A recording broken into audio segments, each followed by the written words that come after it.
में से राम रूप के, श्याम रूप के दर्शन करना चाहते हैं तो ऐसे भी होते जैसे हम आपको देख रहे हैं, ऐसे भी होते हैं। बस भजन होना चाहिए, हमारी निष्पाप दृष्टि होनी चाहिए, भगवान से बातचीत होती है, भगवान के साथ खेलना भी होता है। एक बार पूज्य गुरुदेव भगवान से पूछा कि महाराज जी आपको श्री जी के दर्शन हुए कैसे? 20 वर्ष पहले भाव में एकदम बैठे हुए थे, तो उनका श्री जी के दर्शन क्या, श्री जी के साथ खेलते हैं हम श्री जी के साथ खेलते हैं, उनके साथ वन विहार, उनके साथ विविध क्रीड़ाएं, विविध, हम दर्शन की क्या बात है, दर्शन तो बहुत छोटी बात है। तो गुरुजन अपने प्रियजनों को हृदय की बात बता देते हैं, तो ये ना सोचो कि कलयुग है, भगवान के दर्शन कठिन है।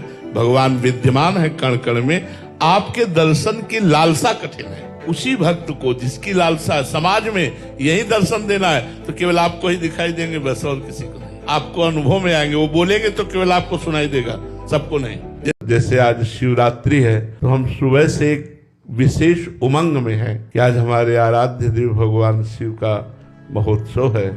उन्हीं की कृपा से ये सब भावना थी ही, लेकिन मुझे भगवान शंकर के दर्शन की प्रबल लालसा जागृत हुई काशी के घाटों में कि मैं प्रगट देखना चाहता हूँ आपका रूप। तो आपका जो साकार का स्वरूप है वो हम दर्शन करना चाहते हैं। रात दिन तुलसी घाट से लेकर दशाश्वमेध घाट तक यही हमारी रहनी थी। घाट में एकांत रहना, जो कुछ प्राप्त हो जाए भगवत प्रसाद स्वरूप। 24 घंटे में कभी सतुआ मिल गया, कभी एक पीस बर्फी मिल गई, कभी 2-2 दिन 3-3 दिन कुछ नहीं मिला तो गंगाजल, पर प्रबल लालसा।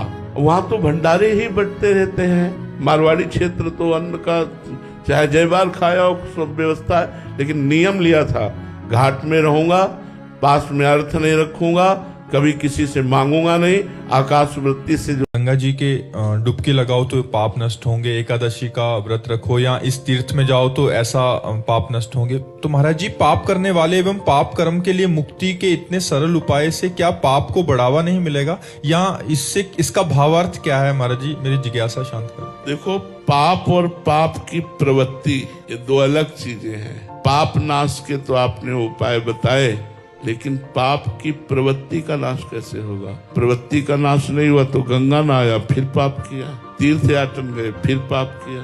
तो हाथी के स्नान जैसा वो स्नान हुआ। हाथी स्नान किया, धूल भर के सूंड से फिर ऊपर डाल लिया, तो क्या स्नान किया? तो जब तक पाप की प्रवृत्ति का नाश नहीं होगा तब तक बात नहीं बनेगी। मुद मंगलमय संत समाजू, जो जग जंगम तीर्थ राजू। अगर संतों का अवगाहन कर लिया जाए तो करोड़ों बार गंगा स्नान का फल एक बार संत समागम है। क्यों? क्योंकि संत महाराज जी, मैं जीवन में सफलता पाना चाहता हूँ, पैसा भी चाहता हूँ और भगवान की भक्ति भी चाहता हूँ। हम कह रहे खूब स्वार्थी बनो, हमारी बात मान जाओ, चकाचक माल छानोगे और मरोगे तो भगवान के पास जाओगे। नाम जप करो यार, हमारी बात मान लो। जो जितना भजन करता है उसी के आगे लौकिक पारलौकिक दोनों प्रकार के सुख भगवान प्रदान करते। यार इतने कृपालु भगवान है, उतना भरण पोषण करते हैं। तो हमें लगता है अगर रुपया चाहिए तो धन कमाओ। कैसे?